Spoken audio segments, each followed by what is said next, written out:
આજે જ્યારે રાજુભાઈ અમારી સાથે નથી, આમ આદમી પાર્ટી સાથે નથી, એ વાતનું દુઃખ તો છે અને છે જ, પણ એના કરતા પણ 1000 ગણું વધુ દુઃખ આજે રાજુભાઈનો ચહેરો અને શબ્દો જોઈને મને થયું છે.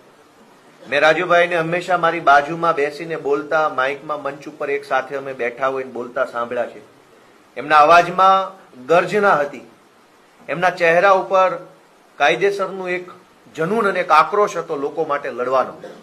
અને જ્યારે તે બોલતા ત્યારે સાંભળનાર લોકોના હૃદય સુધી વાત પહોંચતી, ખેડૂતોના હૃદય સુધી પહોંચતી.